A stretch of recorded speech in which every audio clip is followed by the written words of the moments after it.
Okay, better late than never. I'm here with Ron. I'm Chris, and we are going through our weekly process discussion on the NFL and whatever else that may come up. Uh, we're going to look back at the previous week, ahead to the current week, viewer Q&A, and whatever else we feel like talking about. Our job is to just discuss what the hell's going on and not be entertainment. We're about process. So, Ron, how you doing? What's going on? Doing okay. I see, Chris, that because you don't have your Hawaiian shirt, you must be dressed in your Halloween costume for today. Happy Halloween to everybody. And yeah, I'm scrambling. There's no question about it. Late start to this week, but I go through this process in a very methodical fashion. This is one of the highlights when Chris and I get to talk and bounce ideas off each other. And so this will start the ball rolling for this upcoming week. Well, we are at the trade deadline. We knew we would be coming in at this point. Um, we'll get to that in a little bit. I think it's probably best to look back a little bit. Any observations week 8? You were tripping along. You had a good week, correct? Really good week. There was one thing I got right, and there was one thing I got wrong in terms of the NFL. College has been fantastic, but this talk is about NFL. I want to talk about the thing I got wrong first, and that was the performance of Will Levis in Tennessee. That was clearly not on my radar screen. I had Atlanta tied to a parlay with Cincinnati. I mentioned this last week that I was manipulating lines to make. I didn't want Atlanta giving any points, so I took them pick them with Cincinnati +7 at the +184 that I got, because I thought even going against Atlanta's defense, Will Levis would have issues, and boy did he look comfortable in the pocket. He lofted those long strikes. I will reevaluate him. Obviously, we all need more data points for Will Levis. But before I talk about the good, what were your impressions going in and coming out of Atlanta and Tennessee? Well, unfortunately, you're right. He did a great job. And not being rude, I'm working here. I'm trying to stay up on Twitter so that I'm up on everything with the trades and stuff. Yeah, Levis did a great job, and to my pain, because I had the other side, and we will see how he does on Thursday, because he's been announced the starter for Thursday at this point. So you know what? I had optimism for him.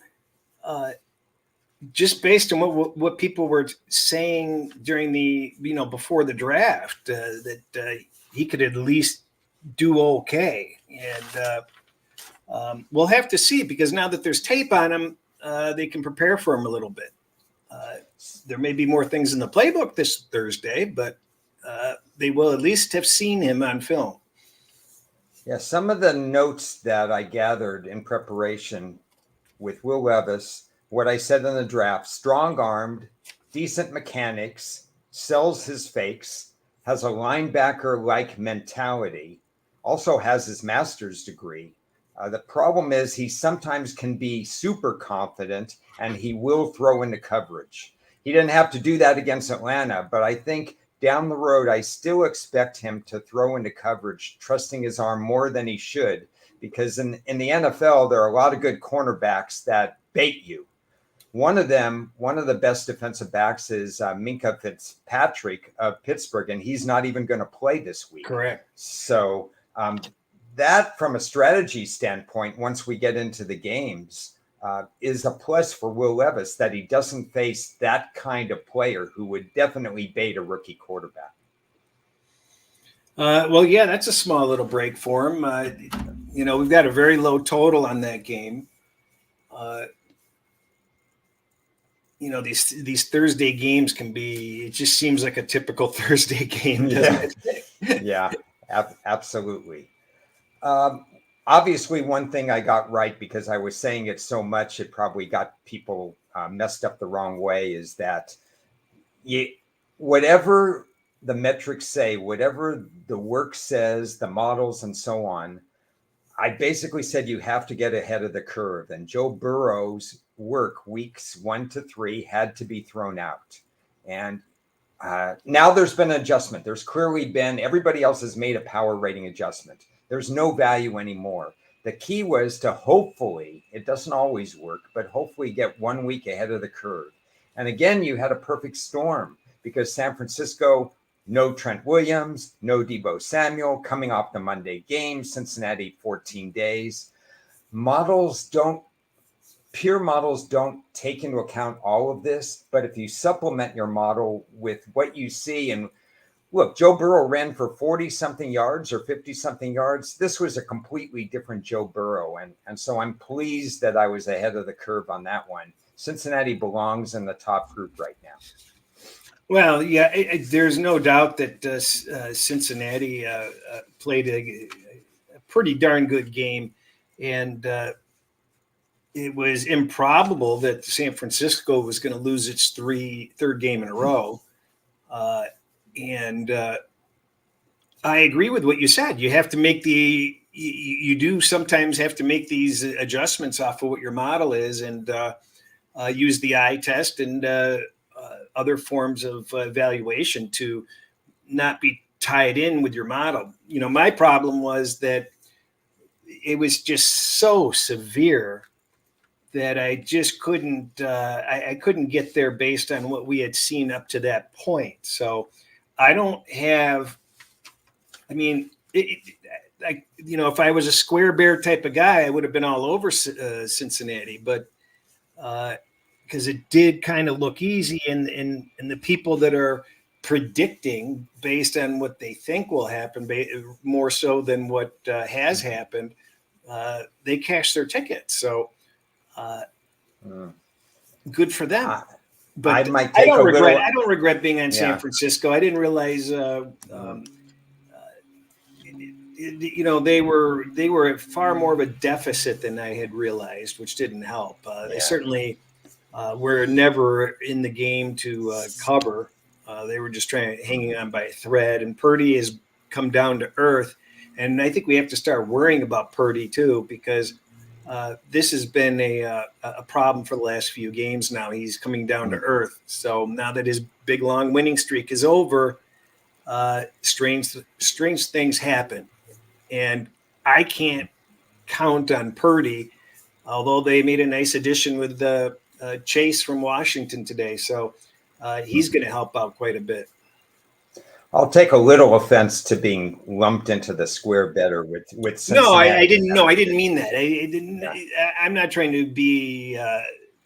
Don't mistake what I was saying. I just think it was easy for anybody to look at there and say, "Oh, Cincinnati looks pretty good. They've been on a roll." But if you're looking at the metrics, it really wasn't showing. Although they are finally showing up very well on my last 5 weeks chart, and I didn't realize. I was disappointed to see Williams wasn't able to make it in, because it did look like he was going to be able to make it in. Well, if we were talking about San Francisco with a full week of preparation, Cincinnati with only 1 week and not 2 weeks, because remember, I said Joe Mixon had to run for 70 or more yards. That's what I wrote in the article to help them along. And Joe Mixon was fresh. There's no backup behind Joe Mixon. So you had a perfect storm. It wasn't just anticipating that you should throw out Joe Burrow's first 3 weeks, although I strongly stated that. There were so many other factors going in, and rushing Purdy back off concussion protocol was not the right answer. Is my video bad? Your video is green. Yeah. Okay. Well, when we move on to other topics, more topics other than Cincinnati and San Francisco, it's just the perfect storm that happened. It wasn't just that I thought Burrow was going to erase his first 3 games. There were many other factors going into that assessment. And San Francisco was in a bad stretch. San Francisco will get its rhythm. They got their bye week coming up. There's a lot of San Francisco is still a high quality team. It just was the perfect storm in terms of what was going on with their injuries. Again, we have another week with a 7-point plus favorite losing outright. And I'm setting myself up betting so well. And every week I'm getting nailed by a strong favorite, 7.5, 8, 9 points. It just can't win the game. And it's been frustrating. Okay, few comments on that. Number one, this year there are no super teams. So that means everybody is vulnerable.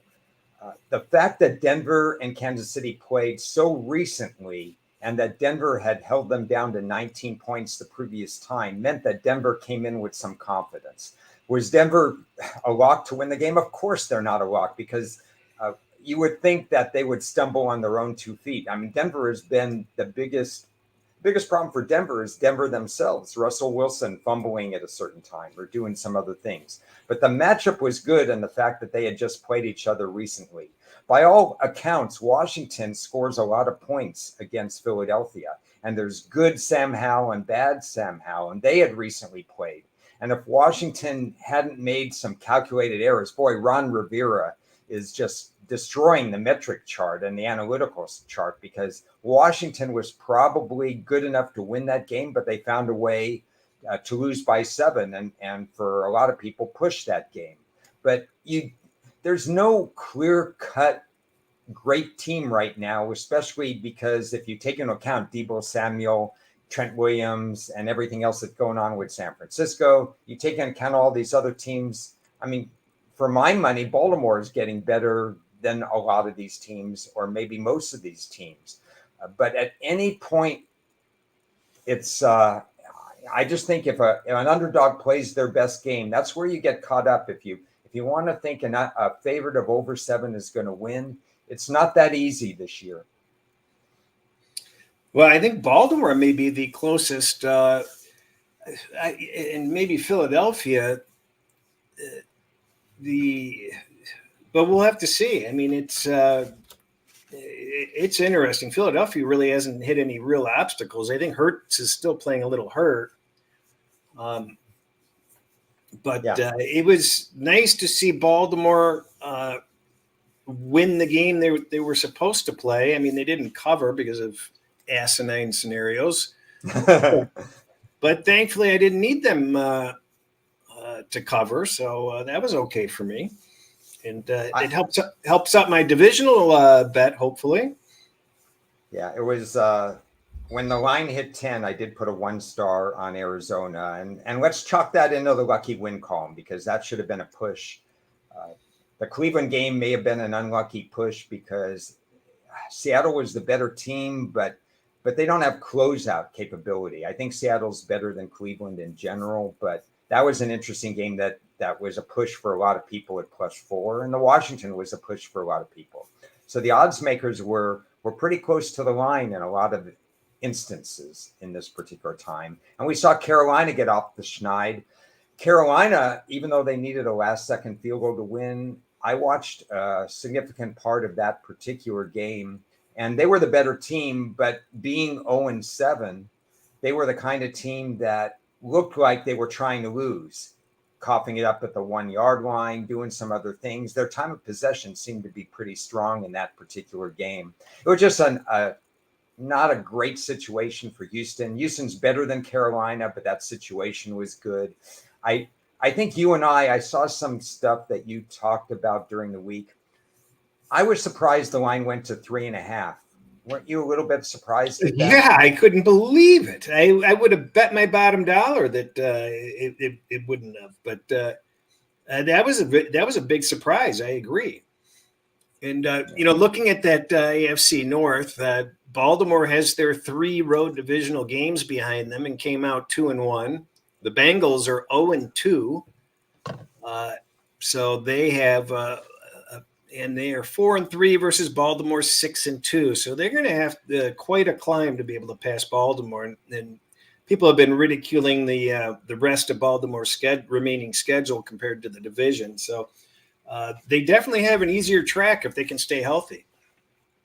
I said last week that Cincinnati would make the playoffs, and I'm going to stick with that. But Yeah, I think if Baltimore, if Lamar Jackson stays healthy, then Baltimore's division. It's Baltimore's division. Each of the last 2 years, he's missed significant time, 6 to 7 games. Nothing against Cincinnati, who I think, again, I think they're one of the strongest teams.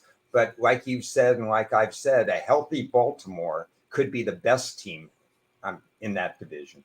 And they not could be only the in best that team in the division, in the NFL. AFC. They could be the best team in the NFL. Yeah. What else did we have last week? We had Miami took care of business. Atlanta took care of business. Seattle took care of business. And the Browns did what I thought they would do, would be right there. The Rams, they had problems. Yeah, I don't think Stafford's going to go this week. Do you think Stafford's not going this week, is he? No, I don't think he's going this week. Talking about problems, he's playing a team, Green Bay, that had problems. Jordan Love apparently isn't the answer. He's not a high enough percentage quarterback. He's still throwing into coverage, which I thought, because he sat on the bench for 2-3 years, he would get rid of that because he was guilty of that in college. So I said this was the ideal situation. We find out if Love is good enough, and it's a small sample size still. But if I'm Green Bay, I'm thinking this might not be my quarterback of the future. Who's Donovan Peoples-Jones? Who is he? He's a wide receiver. For? Why? Was he just traded? Yes. Because he was underutilized. Was he Cleveland? Yeah, I guess. Or no, Cincinnati? Can't tell. Not Cincinnati. See, they're Cincinnati or Cleveland. Oh, it's Cleveland. He's going to the Lions. Oh, really? He's the deep threat that they hope Jamison Williams will become. But Jamison Williams, he's got to do something with his hands, rub some sandpaper on him or something, because he did well last night. He had a key first down for a nice game. Yeah, he caught it in traffic because he didn't have he had just a terrible drop earlier in that particular game. Yeah, he did. Jacksonville took care of business as I expected them to do. The Bears no-showed completely. The Chargers did the Chargers play well, or did the Bears play poorly? And how much did that silly referee call work against the Bears? Yeah, you want to get early confidence, and it might have changed their game plan. That was a horrendous call. I'm watching it, and I'm saying to my wife, I said, he wasn't touched. He should be running. And I don't know what happened with all the, with the referee whistle or this or that. But that would have been an early confidence builder, and then they could have settled down to their offense.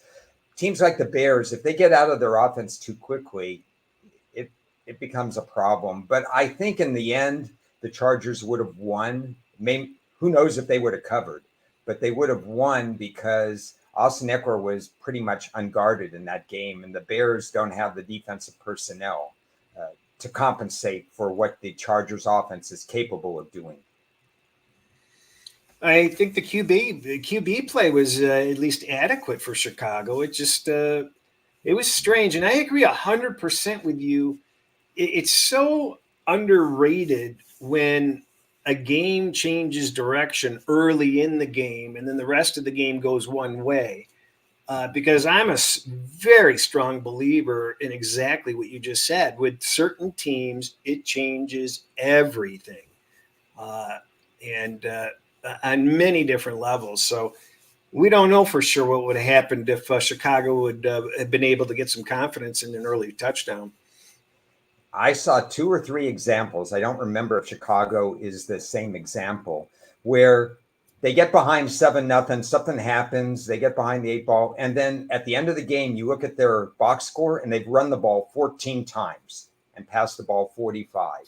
And if they're not that kind of team, what are they doing? Didn't they go in with a game plan and a strategy? And why are you abandoning it so quickly? Why, if that's not the kind of team you are, and Chicago is not that kind of team that you want to air it out that many times, you got to get back to time of possession. You got to get back to what you do well.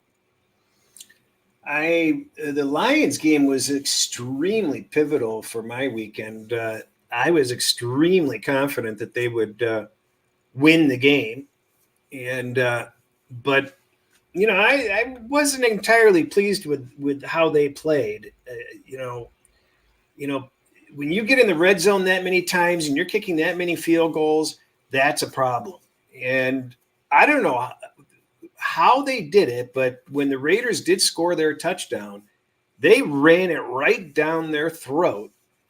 It was unbelievable. It was scary how poorly the Lions defense was on that drive. And then they were not able to replicate it afterward. Very strange. I don't know how they were able to do it on that one drive and not be able to come back with it. Yeah. But just little warning signs. Maybe I don't know what it is, but uh, they didn't seem quite. They didn't seem to quite have uh, um, the same energy, so to speak. Gibbs was unbelievable. I mean, I don't know how you can make fun of them anymore for taking Gibbs in the first round because this guy's just getting better and better. He's already broken Lion records, and last night is a display of what this guy can do, and he's only getting better and better. He hadn't even seen 20 touches before, so. That's some good news. And to answer the question, I don't know why they're not using Raymond more vertically. He's one of the top 3 in the NFL in being able to get separation. So you would think that they would be using him in those ways. And I don't know why they're not. So I saw the game differently than you did. I know the Lions left points on the table. They wanted more than 3-3 to take that 9-0 lead. But the Lions did what I expected them to do. They extolled their will on the Raiders' dysfunctional defense. There were a couple linebackers, and remember, I've done this for a long, long time. I've studied the draft. There were a couple of names on the Raiders that I had no idea who they were. And I think Detroit just said, we're going to stuff it down your throat. And that's what they did. You're going to have to explain this one to me too. Kind of the value of late betting sometimes. Everybody says you got to bet early, but not always. Why did the line go down to 7? Because you got Jimmy G coming back. You got a Lion team off a 44-6 loss that you knew was an outlier, regardless of how we feel about Baltimore being, they're going to win at home against Detroit. They're not going to win 44-6 against this team. History tells us that decent teams come back from that kind of loss and they play much better. So many factors in their favor. First home game, Monday night, the crowd and everything else. They're trying to get to the playoffs for the first time since many of our listeners were born. I mean, there's just so many things in their favor. I don't understand. You don't need teases when the line goes to 7. You just bet the game straight and do what may. And I think there was a complete dysfunction on the Raiders side of the ball. That's what I saw. A team that has no rudder, a team that has no purpose. Devontae Adams frustrated on the field after the game. I thought the Lions were going to win 2 minutes into the game. It was just a question of how many points they were going to leave on the table. Yeah, I agree with pretty much what you've said. I think we're seeing, the Lions are one of those teams that can really, run down the defense. By the time it gets to be that third and fourth quarter, those defenses are going to be whipped. And I mean, could you imagine last night if they had Montgomery to run in addition? I mean, that's something else. But I do notice it doesn't seem like their offense is clicking quite like it did. I could be wrong. I mean, Goff made some really nice passes again. He threaded, some needles. The interception was obviously laughable, but Goff's doing a great job. It seemed like that usually they get a little bit more wide open with their schemes than they were able to last night on the receiver side. Just my thought. Yeah, well, I think sometimes we're harder on the teams we love than the other teams. You might be a little hard on the Lions. I Yeah. still think the Lions. Raymond has a ceiling, to answer the previous question. There's only so much he could do. Reynolds has that familiarity with Goff, so that's nice, but he has a ceiling too. The wide receiver core is still a work in progress. You're absolutely right about Montgomery. To have Gibbs in open space and be a kind of guy who could catch balls. He caught a lot of balls his last year after he transferred from Georgia Tech to Alabama. So it got him ready for the NFL. And Montgomery's the finisher. He's the punisher in the red zone. And certainly the Raiders would be finished with Montgomery in the lineup, and maybe those threes would have turned into sevens. And not Hawkinson, but Laporta, the tight end, we didn't say enough about him, but the Iowa tight end factory is alive and well. And there's absolutely no question that Detroit should get credit for how they use Laporta in the offense. Yeah, it's amazing to see what percentage of their draft of the last 2 years are not only playing, but primary contributors, and not only primary contributors, but are rated across the league as solid players. And youngest team in the NFL, if I'm not mistaken. So the future's bright. Branch was my favorite draft pick. Gibbs was fine, little overdrafted for his position and everything, but no question a massive upgrade. The Iowa linebacker Jack Campbell is a very good player. He's not going to be great against the pass, but he's going to be great in other areas, and he fits that locker room mentality that Dan Campbell has. So it's a good fit. But Branch was value. Branch had a late first round grade for me, and he was drafted in the middle of the second round. That's where they got really good value. They missed out. We can go over it again. They missed out on a Witherspoon because they were blindsided by Seattle.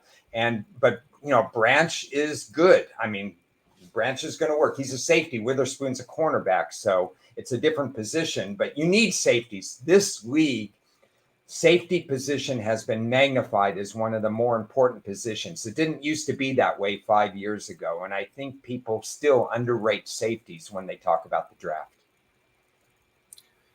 I think that's about it from last week. I had another less than memorable week again. So waiting for things to kind of kick in. Like as you mentioned, what we need to do is be able to get ahead of the curve on teams. And I don't think I've gotten ahead of the curve on anybody like I usually do.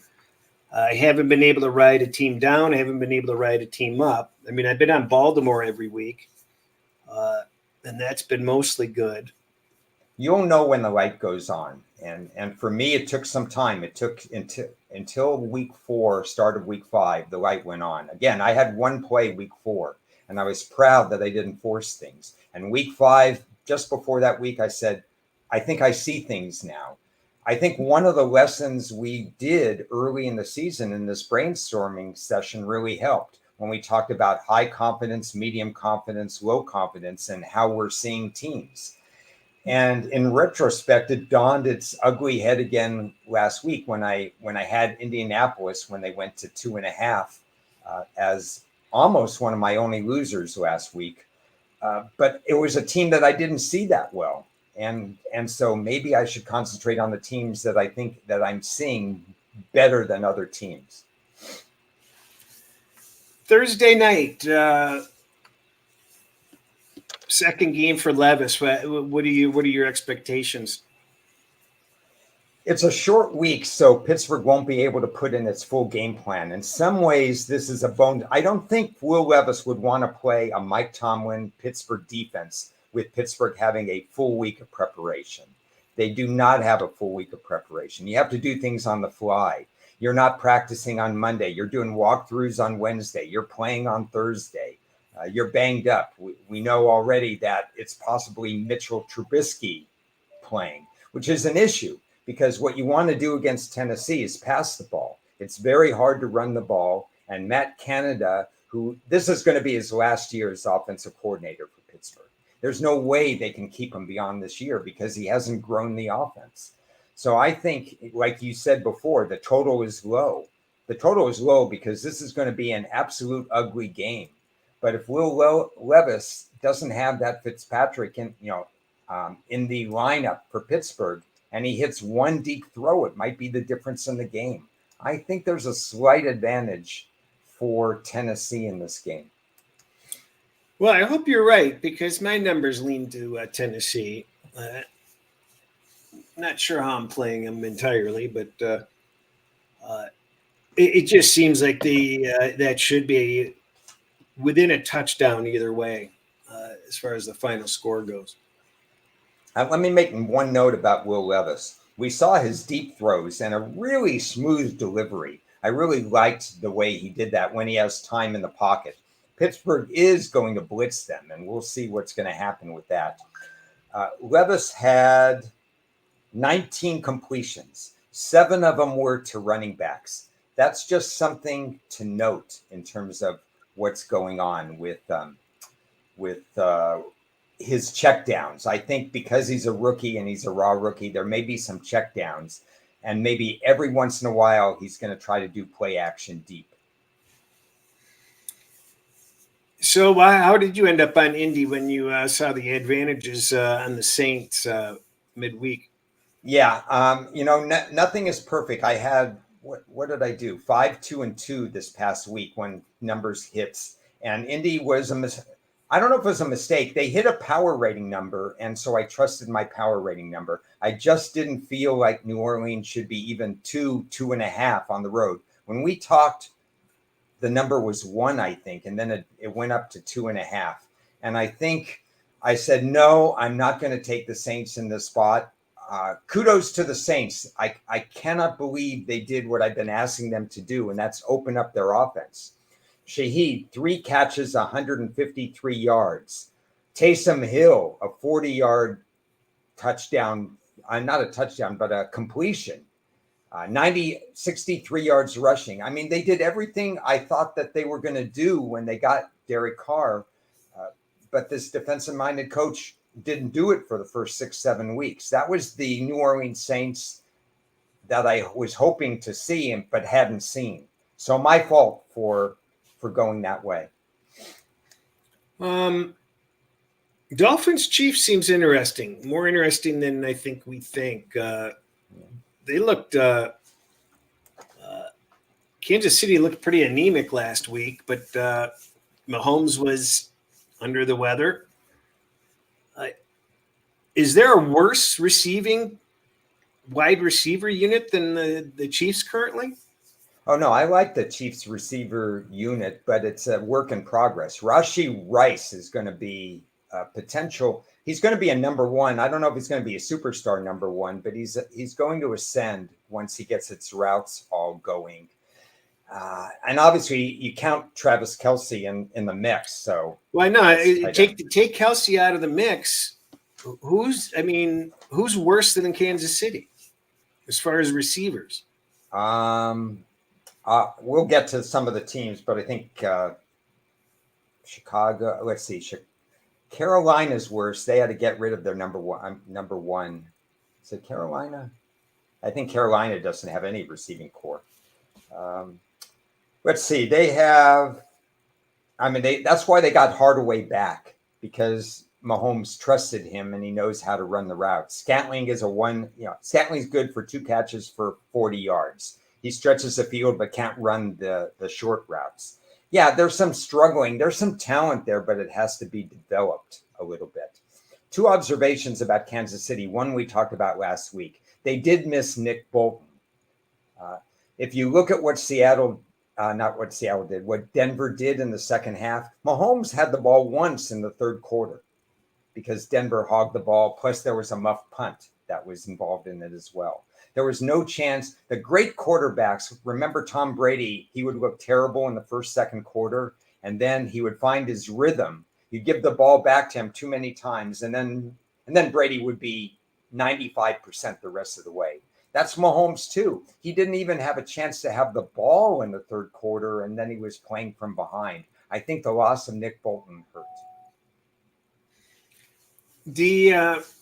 Are there cracks in this Kansas City defense? Well, they'll miss Bolton, and I think they.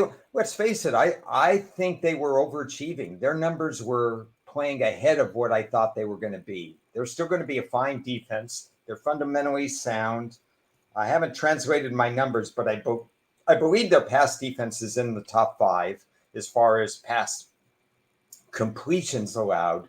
So this will be a stern test. I mean, Miami, they're the masters of you get these guys in space and it's goodbye. But this is speed on speed. Miami's built for speed. Kansas City's built for speed. Not having Nick Bolton takes away some of that speed. I'm just trying to pull up my numbers. I haven't taken a close look at the rankings that I have. Where do you have Kansas City's defense now? Yeah, I haven't translated my numbers from their individual sheets to my overall consensus sheet where I can put it all at once. So both of us are kind of coming from behind on this. I would probably guess, looking at their sheet, based on their 28 defensive sacks, based on their whatever, that they are, if they're not in the top 5, I'd be surprised. In defense? Yeah. The one area they're a little slow on is they can be had versus the run.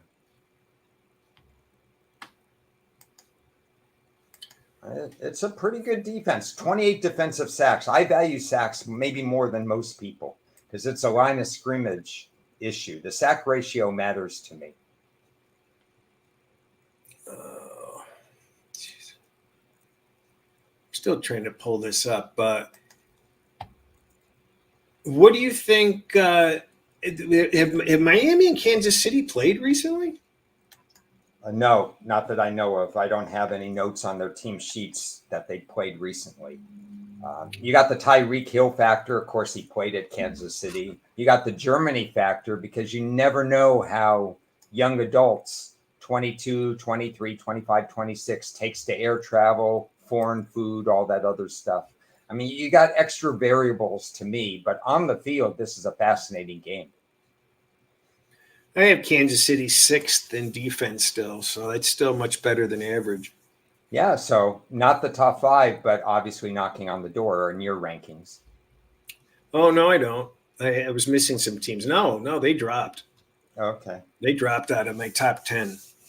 Okay, well, they would squarely be in my top 10. Well, let's see what they do this week. It's going to be an interesting game. Do you think they're going to be able to slow down Miami? I think it's going to be a problem. I think it's going to be a track meet. I think if anything, without doing the homework again, we're just brainstorming now, that I would see this game over the total.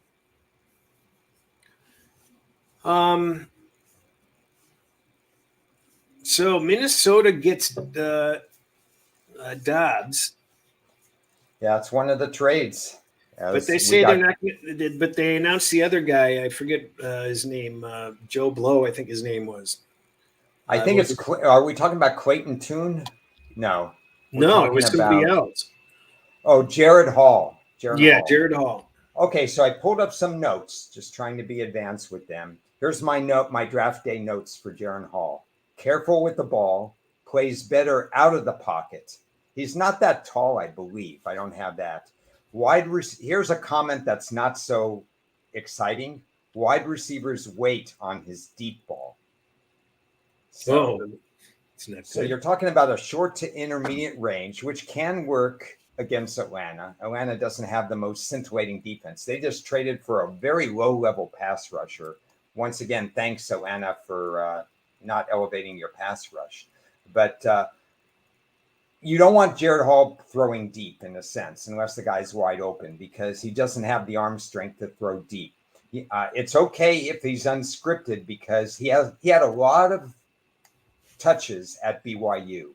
So he's got, a lot of these new quarterbacks that are going to be thrust into action. They actually have a lot of game tape. So they've actually comfortable. Even the Chicago quarterback Badgett, he threw well over 1,000 passes. So Jared Hall has a lot of experience in college, but he's going to have to make these short area reads.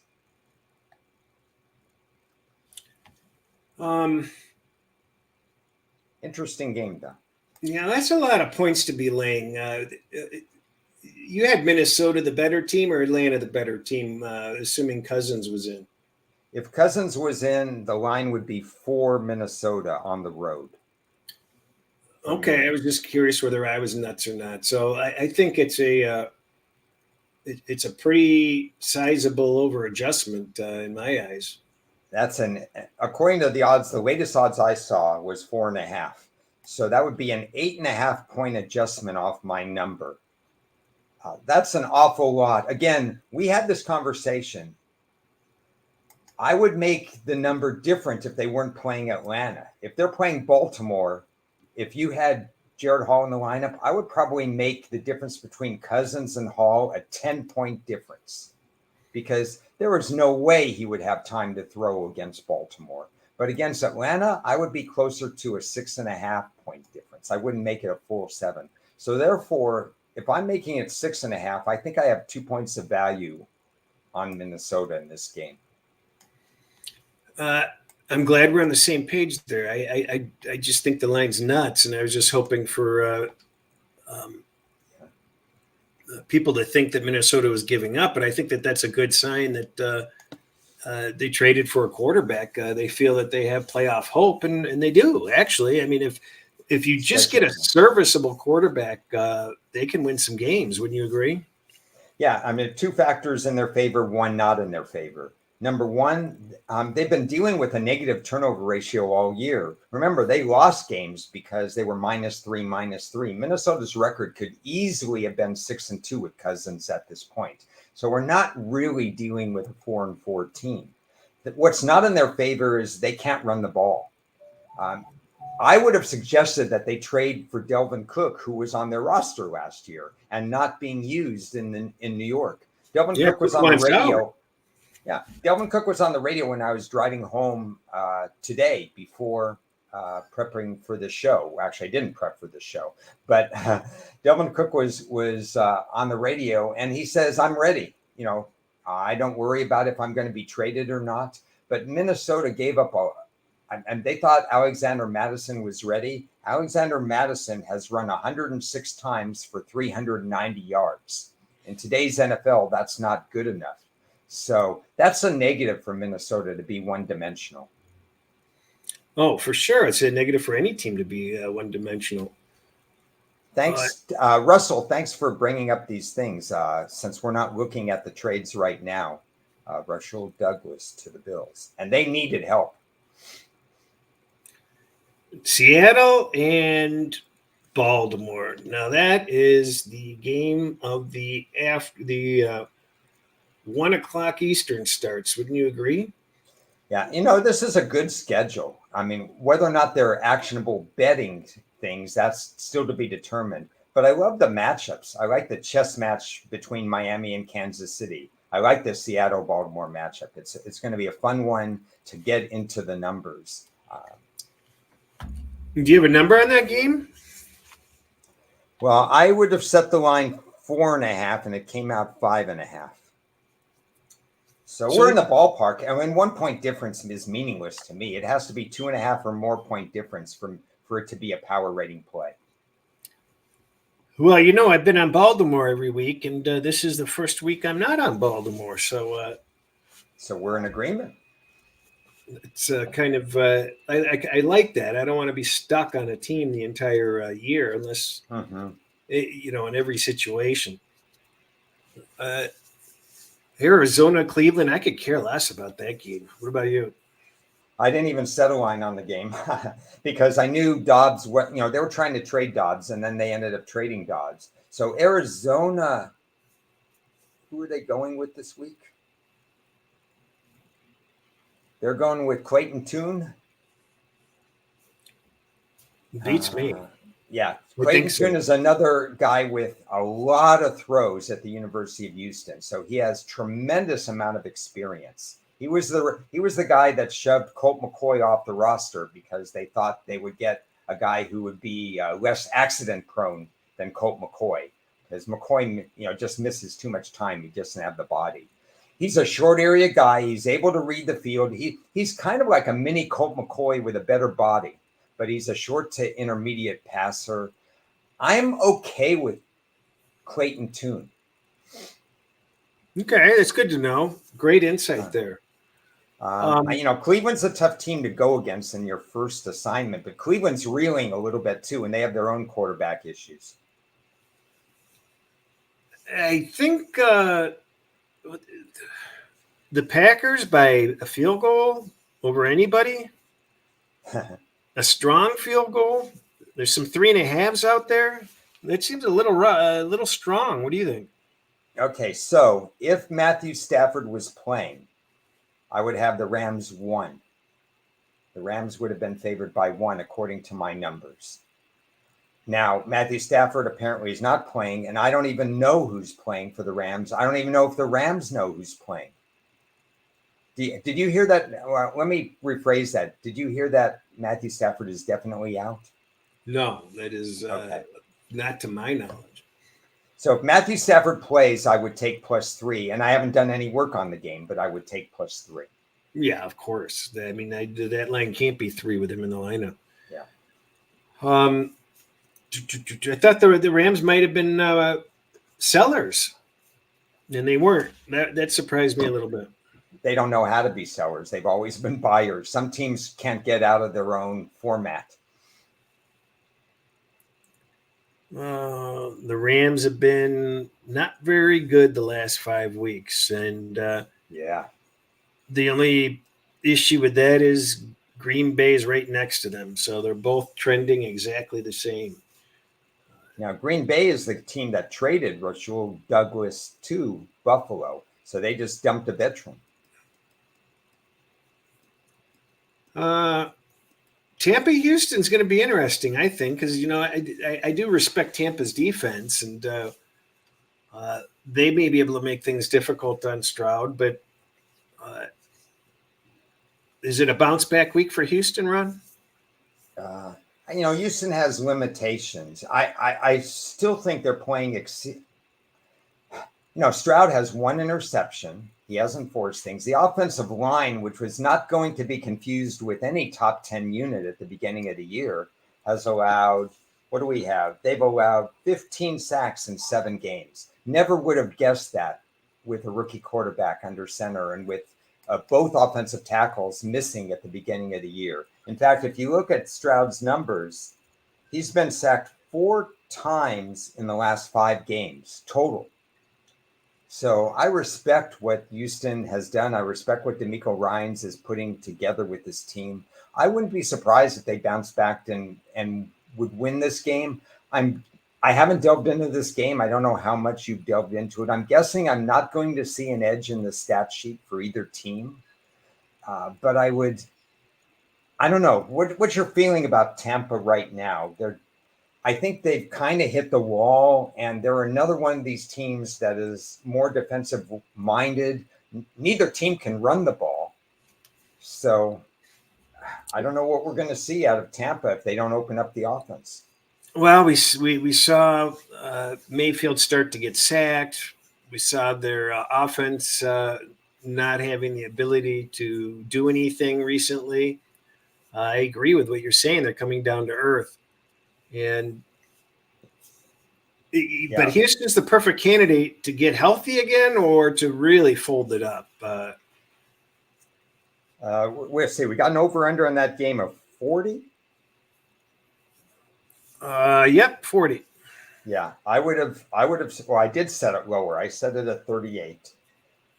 I think these are close to the best teams that do not want to make a big mistake. Tampa's turnover ratio is +8, but you make a good point because Baker Mayfield was sacked 5 times in the first 5 games. 1-1-1-1-1 kind of thing.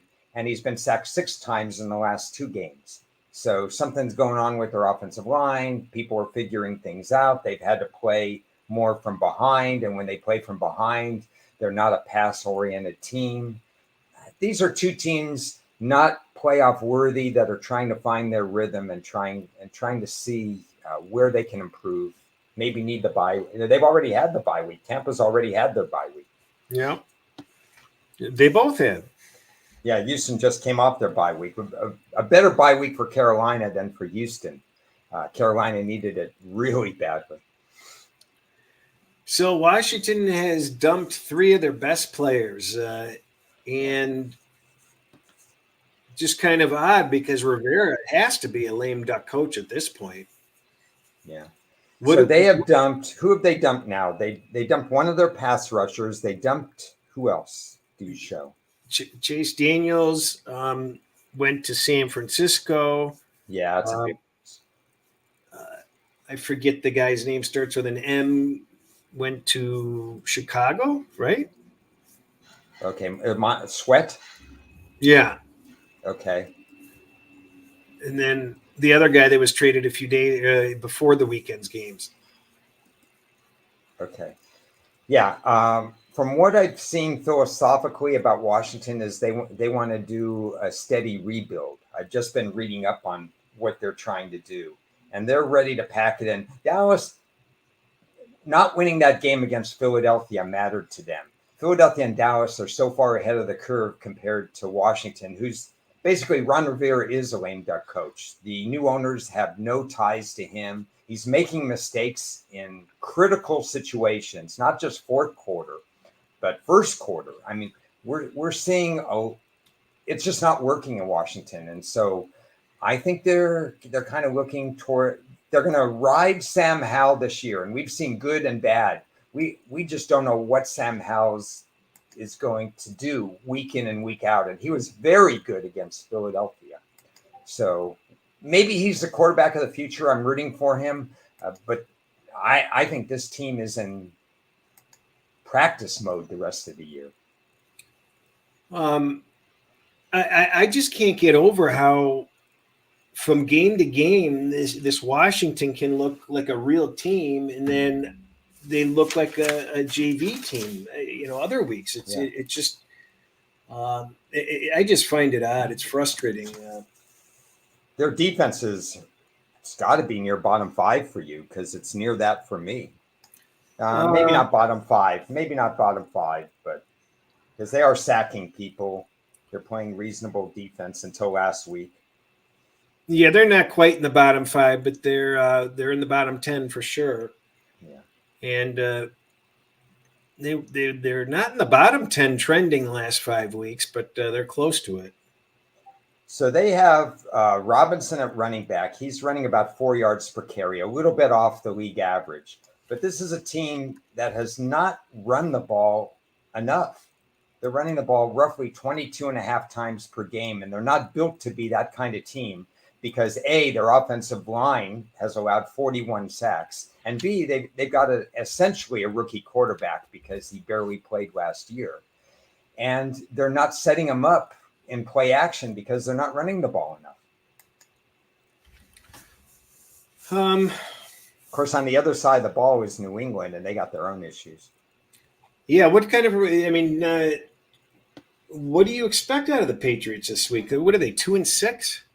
Yeah, it's an awful record because they can't get over the hump. I think I don't know Bill Belichick's future. He drafted 13 or 14 people last April, which tends to indicate that he wants to be there for the long run. But you have to have patience when you draft 13, 14 people. They really, really miss Matthew Judon. When he was in the lineup, they had 10 sacks in 4 games. When he's been out of the lineup, they've had 5 sacks in 4 games. So they have 15 sacks. They had 54 a year ago. They're on pace to have 32. That's a big drop, and they can't get off the field, and they do not have speed at running back. They just can't clear the corners. They're running, 3 yards in a cloud of dust.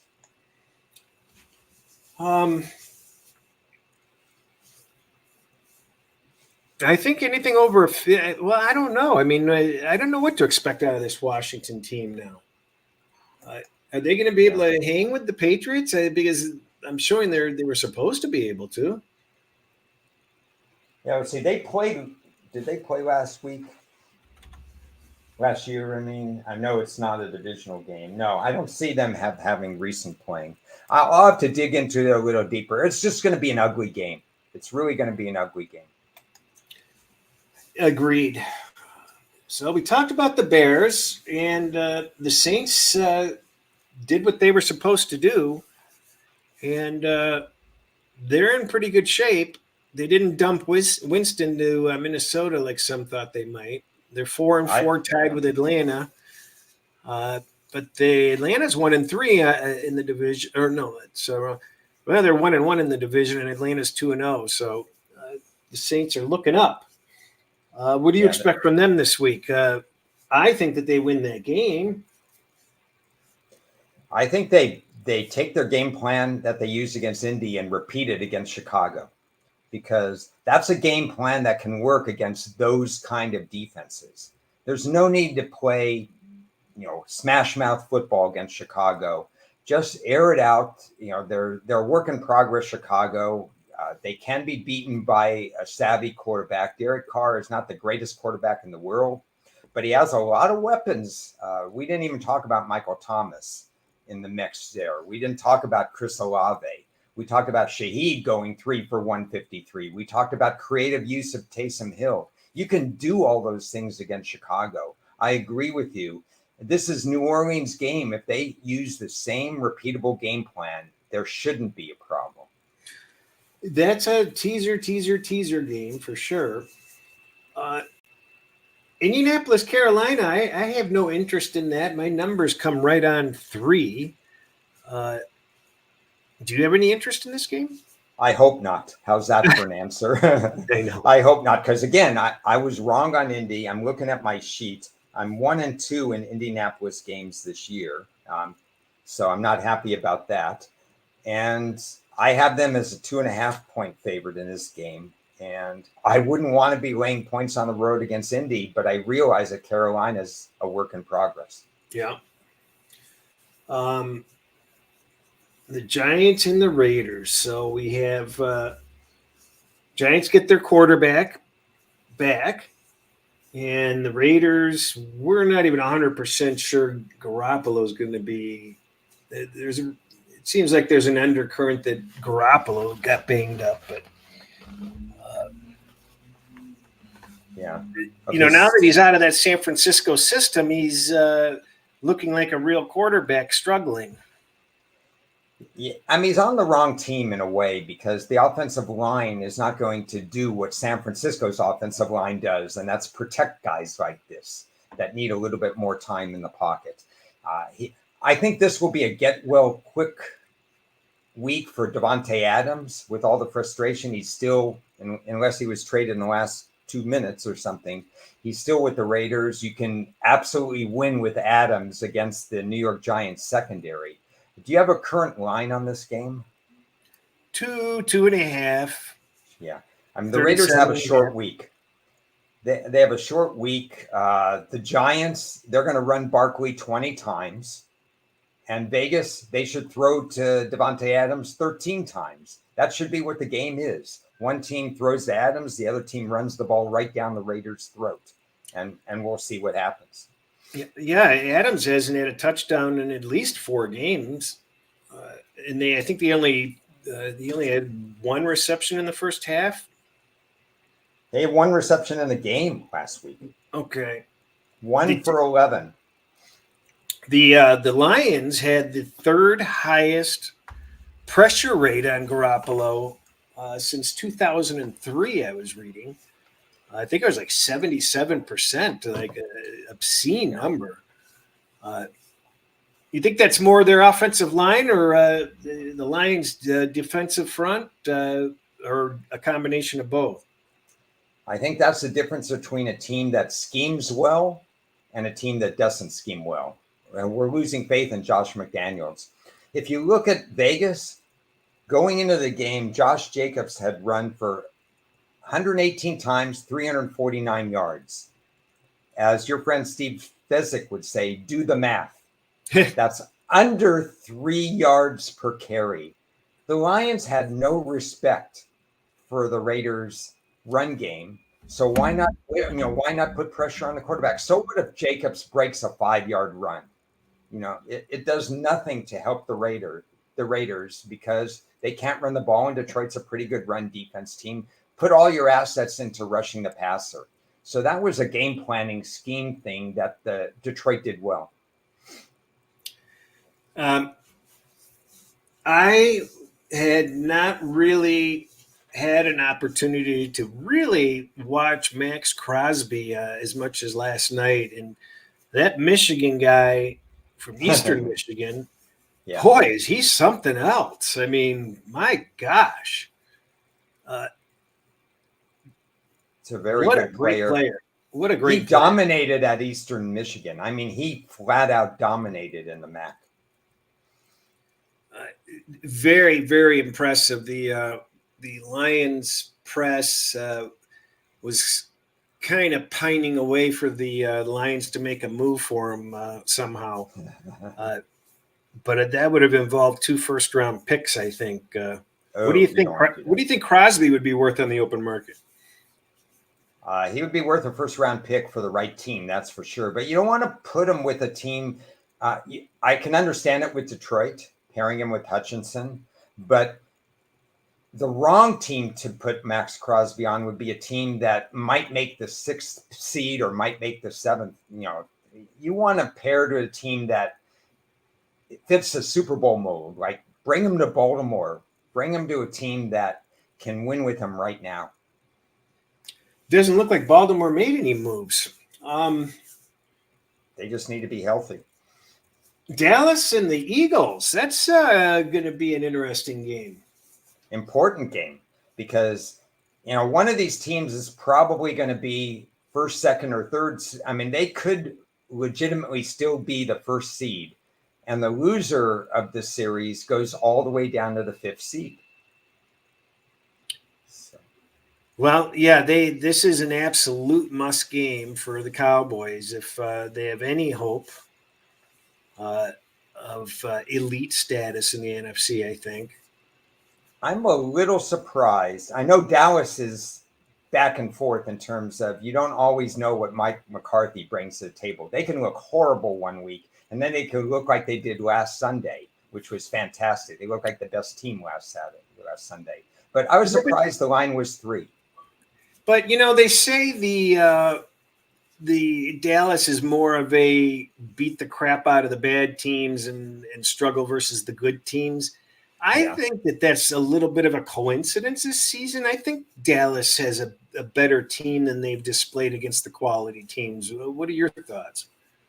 Yeah, well, they don't match up against San Francisco. We've learned that for last year, the year before, and this year. They've been eliminated by San Francisco each of the previous 2 seasons, and then they go and they lose 42-10 to San Francisco this year.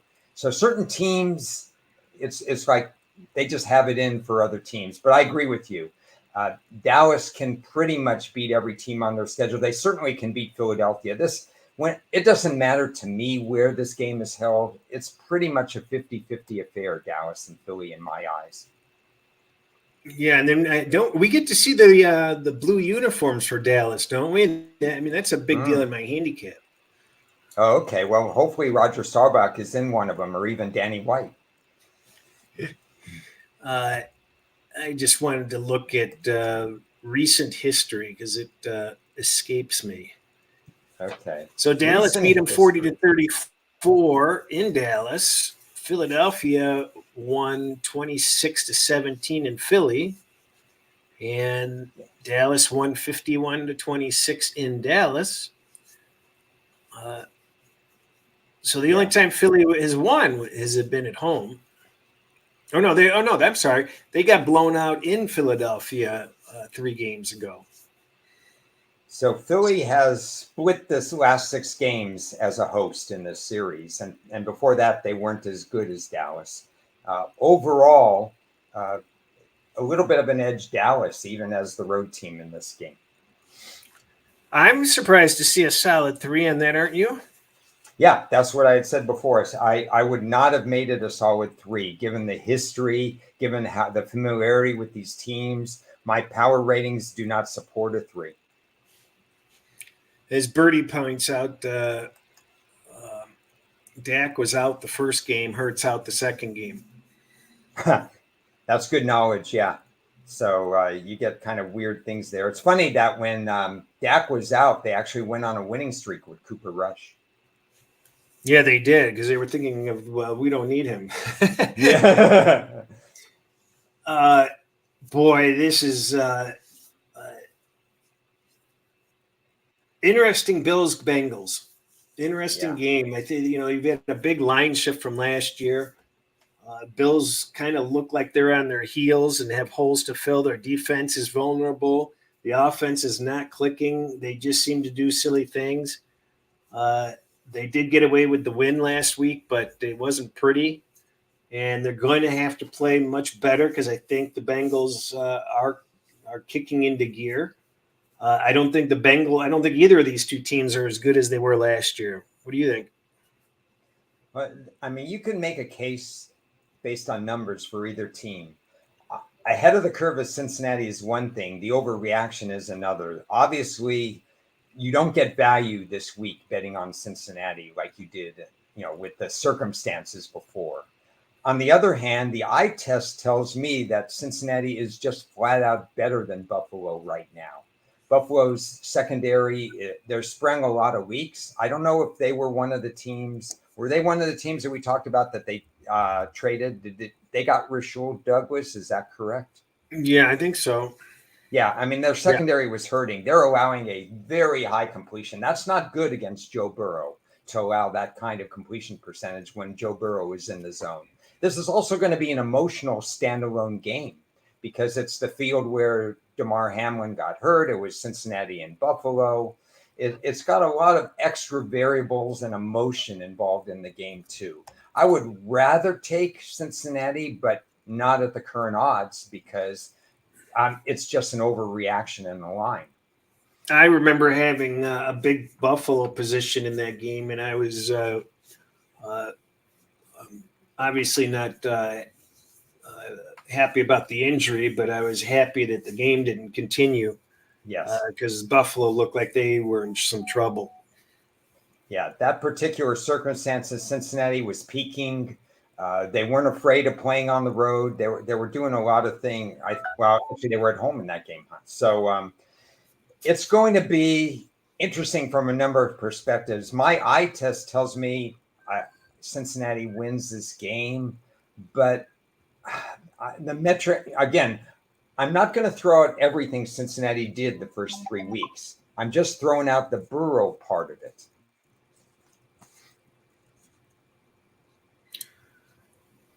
Yeah, I was just reading how their defense has collapsed these last four games, pretty Yeah, pretty significantly.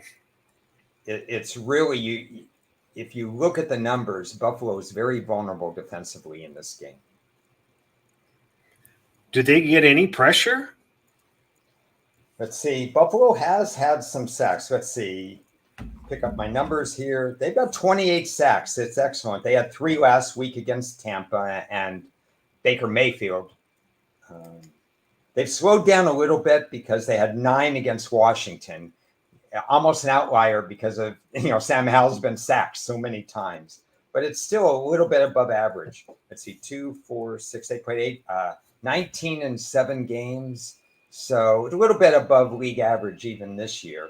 They'll put some pressure on. I expect them to get to Burrow 2 to 3 times in this game. I think they have to get to Burrow because if Burrow has time, he's going to shred the secondary. It's as if they've left this. The people don't realize the Chargers are playing the Jets on Monday because the line is it's like the house sitting by the side of the road. It's doing absolutely nothing. Yeah. The Jets escaped last. I mean, what the Giants did in the last minute of the game was some of the worst clock management that I've ever seen. It was just incredible what they did at the end of the game. And I'm a big advocate is even with all the mistakes they made, not going for it on 4th and 1, trying a field goal to go from 3 to 6, not doing, how they managed the last 30 seconds and allowing the Jets to go downfield. You got to hold when there's 20 seconds, when there's 15 seconds left in the game, defensive holding is 5 yards. hold the guy, mug everybody on the team until you get to the point where they have to throw a Hail Mary at the end of the game. The Jets escaped with that game, and knowing the Chargers, maybe the Chargers game plan is such that we'll let Brandon Staley get in the way and the Jets will escape with another one. Where did you make this line? I made it Chargers 2. The correct line, I think, should be a little bit higher, but Monday night I give an extra half point for home field. Yep.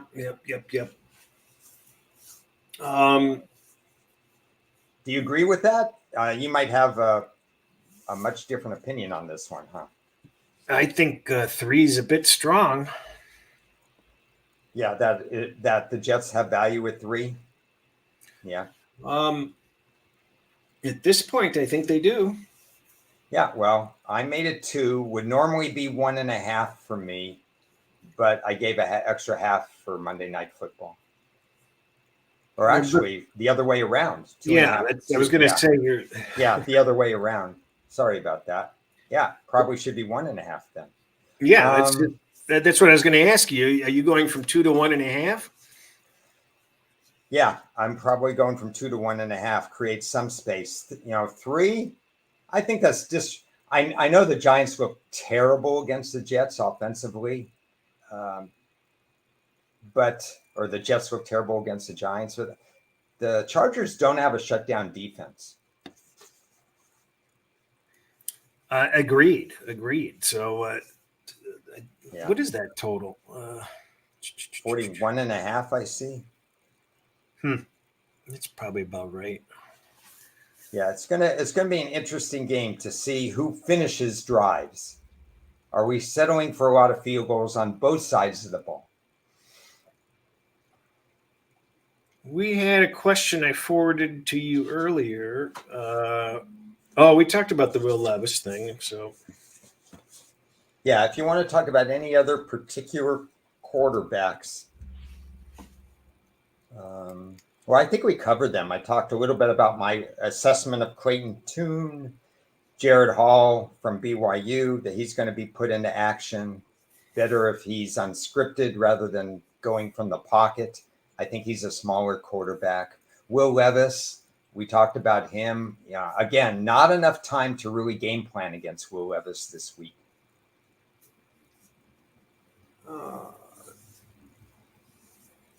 Birdie said Chargers do not blitz as much as the Giants. That's absolutely true. The Giants are blitz heavy. The Chargers do not blitz as much. So it may be a little bit easier for Zach Wilson this week. Well, we have at least 7 backups going this week. I think we need to get a campaign going where we can start betting NFL like we can baseball, and we can lock in quarterbacks. Wouldn't that be fun for the books? On Friday's show, upcoming Friday, the Inside Blitz, I'd like to propose a topic, and that would be, again, talking about the difference between your starting quarterback and your backup quarterback.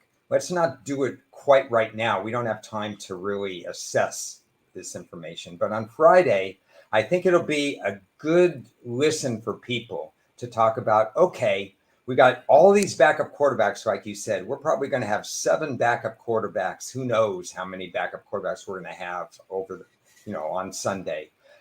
We have to assess without game tape sometimes, what are they worth? How's the game plan going to change? Are they going to be sacked more or less? Are they going to be throwing shorter or longer? What kind of arm do they have? We had a question on that. Sounds like a good topic. We had a question on Carolina's ability to stop the run. Defensively, they're practically nothing in the top 10. Yeah, they were better at stopping the run under the previous regime. They're not stopping the run this year. They have really fallen off against the run this year. And obviously you got the Taylor and Moss, so that's a good point. Indianapolis is going to, with Minshew, Taylor, and Moss, they're probably going to try to shorten the game and run on them. Indianapolis had a lot of success running the ball last week against New Orleans. And somebody Taylor did point out, did very well. somebody pointed out early in our chat in this segment that Indianapolis games have been flying over the total. And it did again once New Orleans opened up their game plan. But yeah, Indianapolis would be wise to have tremendous run pass balance in this game. Dobbs has been the second worst quarterback the last 4 games. I can't imagine the drop off to your guy is a drop off at this point. You seemed pretty confident that he'll be able to do okay. Dobbs has limitations. His yards per completion is just not good. And we have enough game tape on Dobbs from this year and from previous years to know that's a very low ceiling. All he brings is experience and the escapability. Dobbs can run. So if they try to blitz him, he gets outside the blitz. You could see Dobbs running for 30, 35 yards, where some of these other quarterbacks are not going to do that. But I'd rather take my chances with somebody else right now. Yeah, so no drop off. Interesting thing. I think teams absolutely get up and bust their ass harder when the backup has to come in that first game or two. What are your thoughts on that? I think you actually get a lift from the team.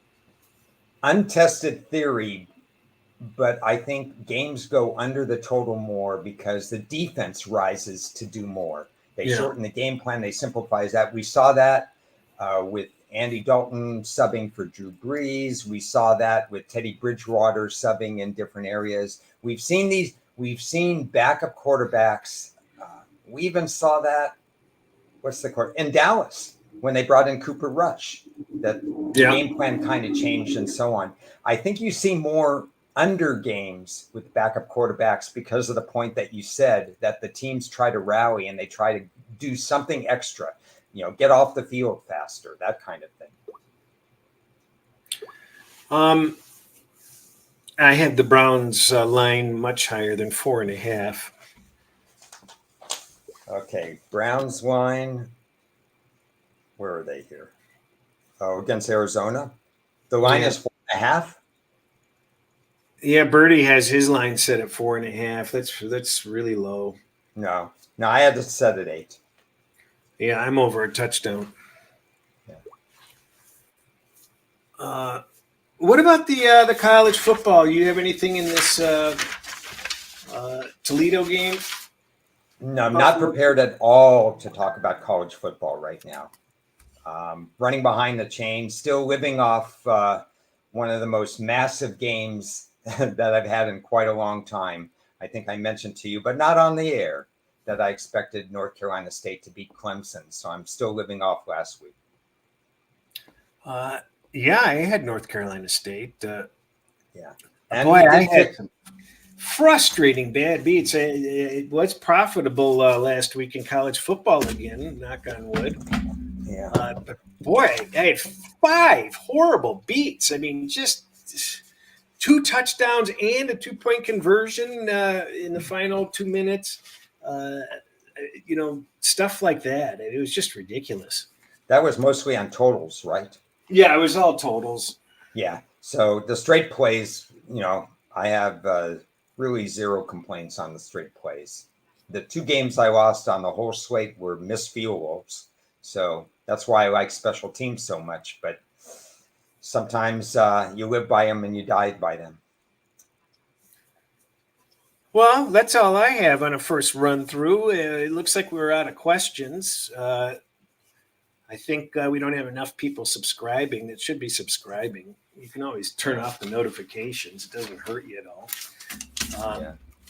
Here's what does this guy say here?